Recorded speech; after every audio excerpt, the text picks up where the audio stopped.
Assalamualaikum warahmatullahi wabarakatuh. Perkenalkan, saya Iva Afika Hairani, dosen tetap pada program studi biologi Fakultas Sains Institut Teknologi Sumatera. Saat ini, saya dalam proses mengikuti sertifikasi dosen gelombang 1 tahun 2026 yang dilaksanakan oleh Kementerian Pendidikan Tinggi, Sains dan Teknologi. Video ini merupakan bagian dari pernyataan diri dosen dalam unjuk kerja Tridharma Perguruan Tinggi atau PDD UKT-PT, khususnya bidang pengajaran. Pada kesempatan ini, saya akan memaparkan mata kuliah yang saya ampu sesuai dengan bidang keilmuan, yaitu struktur dan perkembangan hewan. Mata kuliah ini merupakan mata kuliah wajib yang ditujukan bagi mahasiswa semester 2 dengan kode BI 2512001. Mata kuliah ini memiliki bobot 3 SKS dengan 2 SKS perkuliahan tatap muka dan 1 SKS praktikum di laboratorium. Perkuliahan ini diselenggarakan dalam 16 kali pertemuan tatap muka dengan rincian 14 kali pertemuan materi, 1 kali ujian tengah semester pada pertemuan ke-8, dan 1 kali ujian akhir semester pada pertemuan ke-16. Mata kuliah ini merupakan salah satu mata kuliah dasar yang sangat penting karena memberikan pemahaman mengenai organisasi tubuh hewan mulai dari tingkat sel, jaringan, organ, hingga sistem organ baik pada hewan invertebrata maupun hewan vertebrata, serta proses perkembangan hewan mulai dari tahap gametogenesis, fertilisasi, pembelahan sel, gastrulasi, organogenesis, maupun proses metamorfosis. Penguasaan materi pada mata kuliah ini menjadi landasan bagi mahasiswa dalam mempelajari mata kuliah lanjutan seperti biosistematika hewan, fisiologi hewan, dan berbagai mata kuliah pilihan di bidang zoologi pada jenjang semester-semester berikutnya. Proses pembelajaran pada mata kuliah ini menerapkan pendekatan Outcome-Based Education atau OBE yang berorientasi pada capaian pembelajaran lulusan atau CPL dan capaian pembelajaran mata kuliah atau CPMK. Mata kuliah ini mendukung CPL 05, yaitu menguasai prinsip-prinsip biologi sebagai dasar untuk memahami struktur, fungsi, keanekaragaman, dan interaksi makhluk hidup dengan lingkungan. Selanjutnya, capaian pembelajaran mata kuliah dalam mata kuliah ini yaitu CPMK 0501, di mana mahasiswa mampu mendeskripsikan anatomi dan morfologi makhluk hidup. Adapun metode pembelajaran yang dilakukan dalam mata kuliah ini yaitu metode contextual learning yang melibatkan diskusi aktif mahasiswa dengan pemberian kuis, tugas terstruktur, dan juga kegiatan di laboratorium atau kegiatan praktikum. Metode penilaian yang dilakukan yaitu observasi atau praktikum dengan bobot 30%, ujian dalam bentuk teks tertulis ujian tengah semester dengan bobot 25%, ujian akhir semester dengan bobot 25%, tugas individu 10%, dan partisipasi melalui kuis dengan bobot 10%. Demikian pemaparan mata kuliah struktur dan perkembangan pada hewan yang juga tercantum dalam RPS atau Rencana Pembelajaran Semester. Selanjutnya adalah bagian dari salah satu proses pembelajaran yang dilaksanakan secara tatap muka atau luring pada minggu keempat dengan topik struktur jaringan dasar pada hewan, yaitu jaringan otot dan syaraf, sistem gerak, dan juga sensori. Terima kasih, selamat mengikuti. Oke, baik, selamat pagi semuanya. Assalamualaikum warahmatullahi wabarakatuh. Waalaikumsalam warahmatullahi wabarakatuh. Selamat pagi, salam sejahtera untuk kita semua. Ketemu lagi di pertemuan keempat, teman-teman, dengan mata kuliah struktur dan perkembangan hewan. Apa yang mau kita bahas hari ini? Jaringan otot dan syaraf yang akan membentuk suatu sistem gerak dan juga sensori. Oke,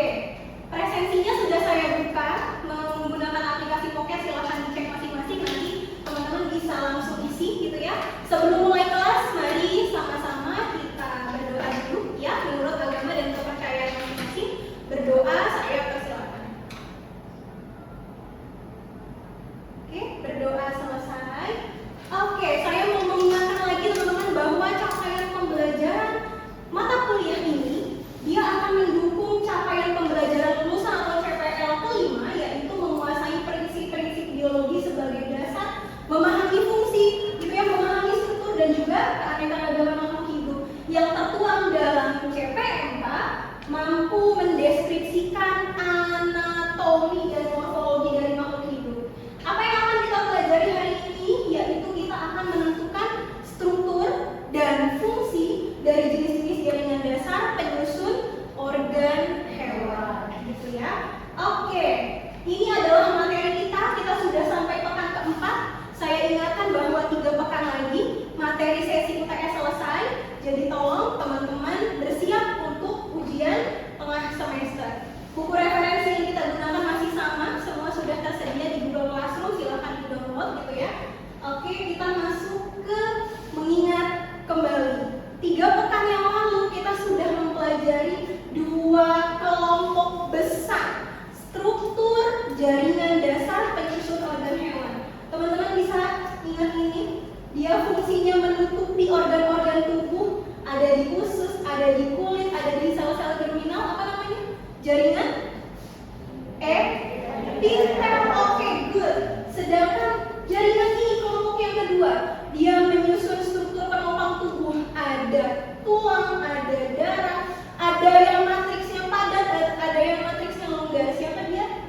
Kelompok jaringan ikat. Betul, connective tissue. Yang hari ini kita bahas adalah 2 kelompok jaringan yang lain. Yang pertama yang bisa kontraksi, yaitu betul, dan jaringan yang menghubungkan impuls gitu ya, koordinasi itu jaringan syaraf.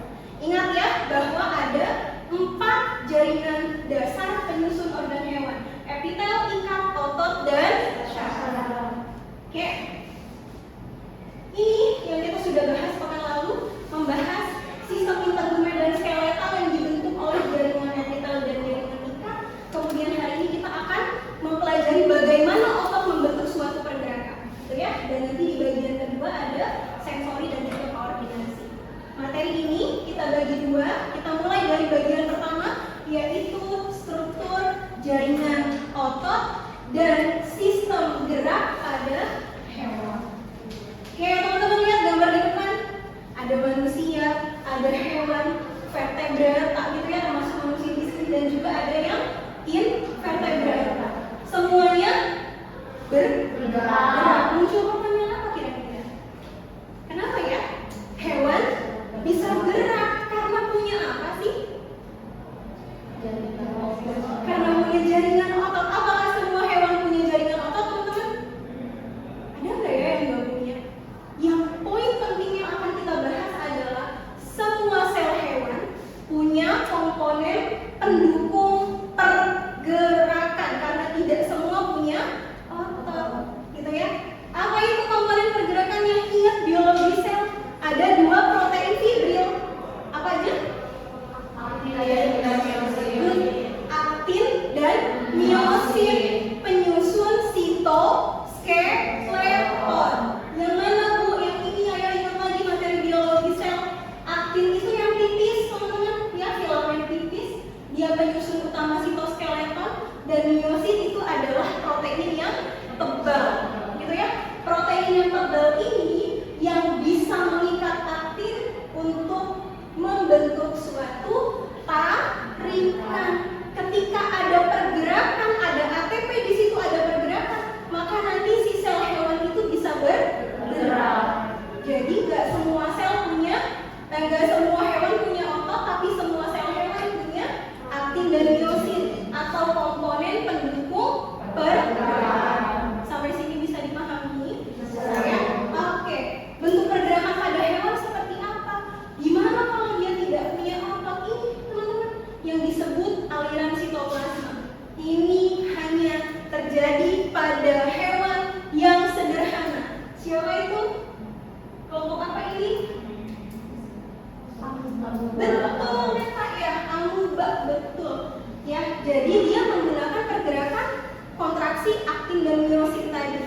Tapi ketika hewan itu sudah kompleks, maka dia akan membentuk suatu gerakan otot, gitu ya, membentuk jaringan. Oke, nah ini akan kita bahas teman-teman. Ada 3 ya struktur otot, mulai dari rangka, jantung, dan polos. Ini pada vertebrata. Yang saya jelaskan vertebrata dulu supaya lebih tergambar, baru nanti kita ke invertebrata, gitu ya. Oke, kita lihat sedikit video. Otot yang pertama adalah otot rangka, gitu ya, dimana semua yang melekat di dalam Skeletal muscle fibers are bundled together in a connective tissue sheath called endomysium. These are voluntary muscles present in the hands and legs. ada di They are attached to tangan, di kaki, di wajah, lihat ini, gitu ya. Bagaimana karakteristiknya? Kalau kita mundurkan sedikit atau tadi teman-teman lihat di bagian sini, otot rangka itu, nah ini teman-teman lihat ada titik-titik hitam di sini, gitu ya, titik-titik hitam di antara bandel-bandel atau kumpulan otot itu adalah nukleus. Karena dia punya karakteristik serabut ototnya memanjang, yang kedua nukleusnya banyak. Ini titik-titik di tepi, tidak di tengah, tapi di tepi dari sel penyusunnya. Susunan filamen aktin dan miosinnya teratur, nanti akan ada slide berikutnya. Jadi dia akan membuat pola lurik atau garis melintang. Bagaimana mekanisme kerjanya? Kalau ngangkat tangan, kira-kira sadar atau nggak sadar ya? Sadar. Maka disebut volunteer, gitu ya. Kemudian kontraksinya cepat, langsung, tidak perlahan, gitu ya. Lalu dia menempel pada rangka. Kalau senyum, kira-kira sadar atau nggak sadar? Sadar ya, nggak mungkin tiba-tiba senyum sendiri, gitu ya. Pasti ada perintah dari otak. Maka dia yang menggerakkan tangan, menggerakkan kaki, tersenyum atau menghasilkan ekspresi pada wajah. Ya. Nah, ini teman-teman, kenapa dia membentuk pola gelap dan terang? Kalau teman-teman lihat di sini, ini adalah aktin dan miosin yang tersusun saling berjajar. Yang miosin tebal, yang aktin tipis. Dilihat dari kejauhan, ini gelap, ini terang, ini gelap, ini terang. Maka dia membentuk suatu pola gelap terang, gelap terang.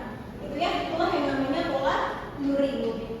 Oke, kalau nanti kalian praktikum, yang akan dilihat seperti ini di dalam preparat, gitu ya. Ini adalah gambaran ada gelap terang karena apa? Aktin miosinnya tersusun beraturan, gitu ya. Oke, gimana kalau gambarnya ototnya dipotong secara transversal? Maka yang muncul seperti ini teman-teman. Nukleusnya ada di tepi, ini nukleus, ini nukleus, ini nukleus, gitu ya. Pola gelap terang yang tadi akan membentuk struktur titik-titik seperti pola, gitu ya, seperti sesuatu yang kasar di dalam bandel ototnya, ya, seperti ini. Kemudian yang bagian atas ini adalah ketika dipotong longitudinal, ya, terbayang? Terbayang ya? Oke, nanti ini yang kalian akan amati pada saat praktikum. Next, kita lihat bagaimana struktur otot jantung. Or involuntary muscles. Like skeletal Sama muscles, seperti otot they form rangka. the myocardium of Apa yang vertebrates. membedakan? Cardiac muscle cells are Ya, short, nukleusnya with satu one or two atau nuclei. dua, They have joints gitu ya. between them to Dan ensure the conduction of ada electric signals through the heart. Cardiac pergelangan. muscles have Lihat, intercalated discs. nih, diskus interkalaris dia bercabang. Inilah yang membedakan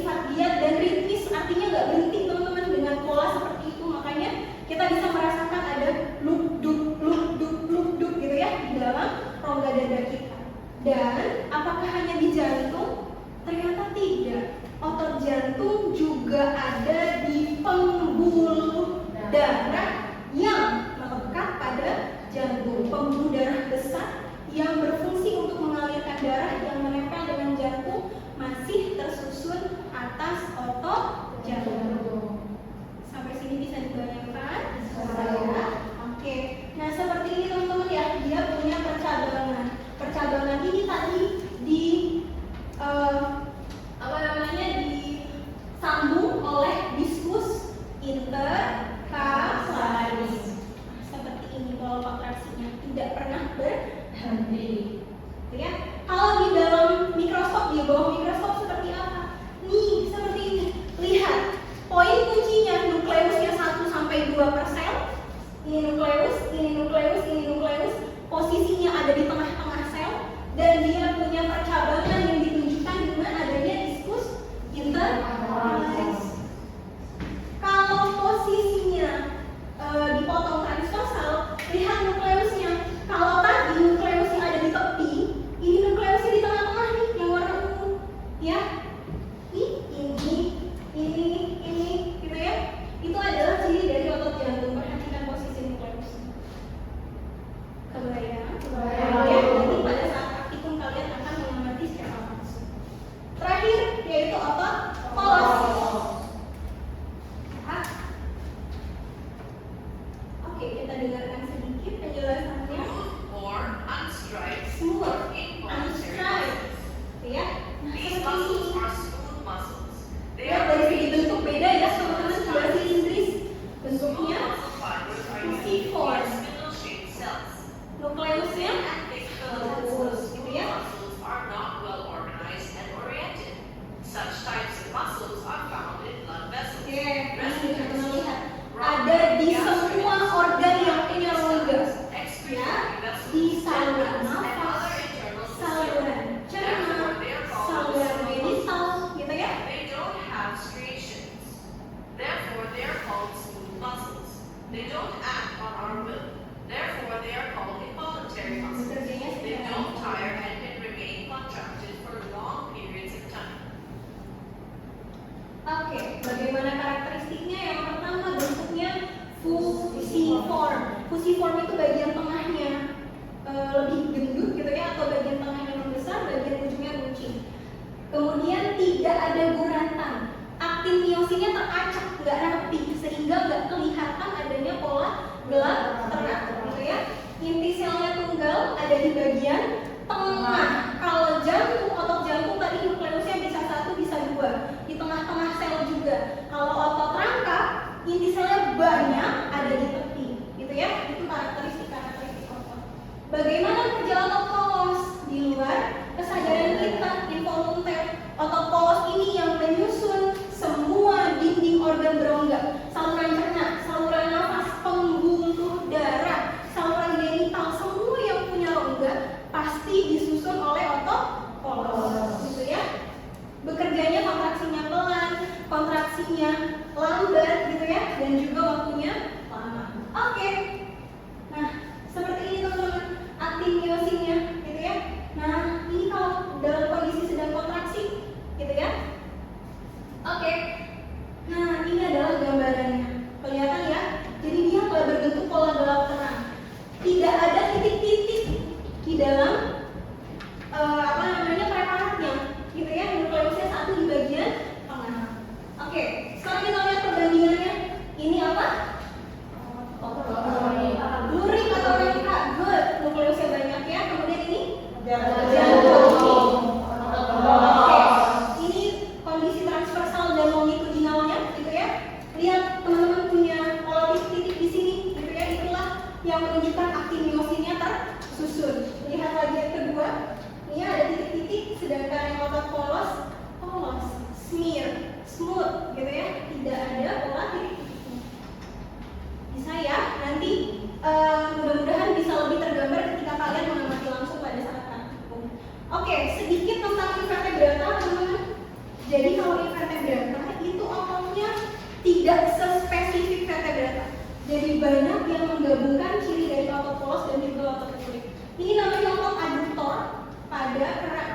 Siapa yang suka makan kerang atau pernah makan kerang?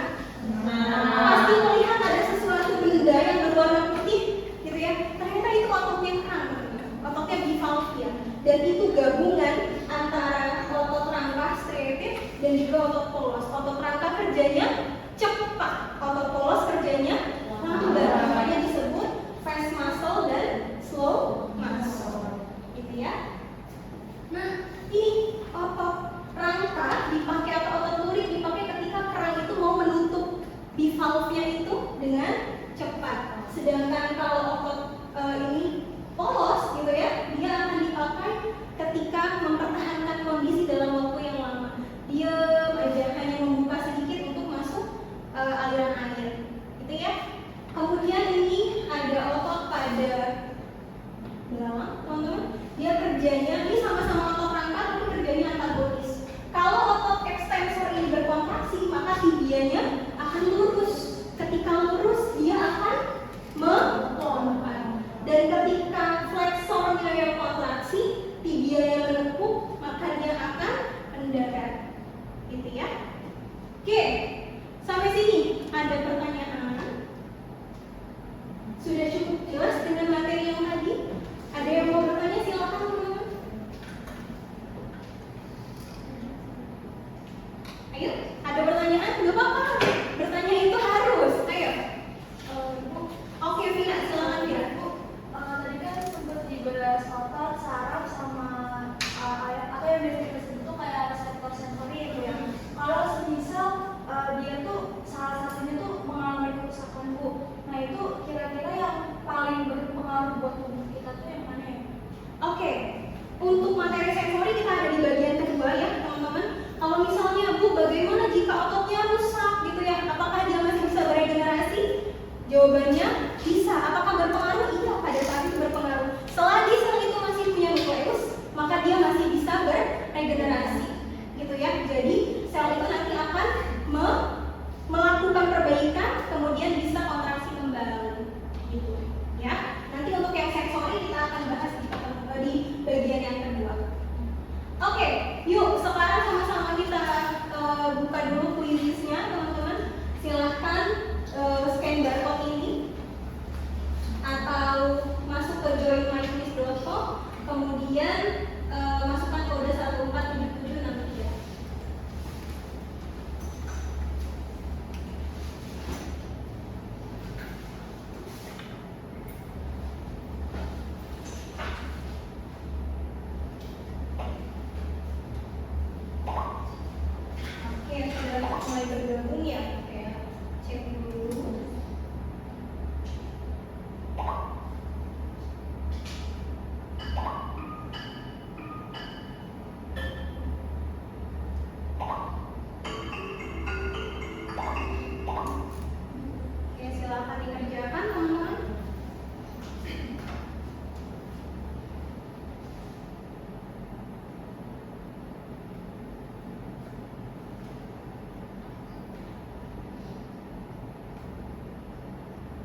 Baik, demikian tadi merupakan video pembelajaran mata kuliah struktur dan perkembangan pada hewan.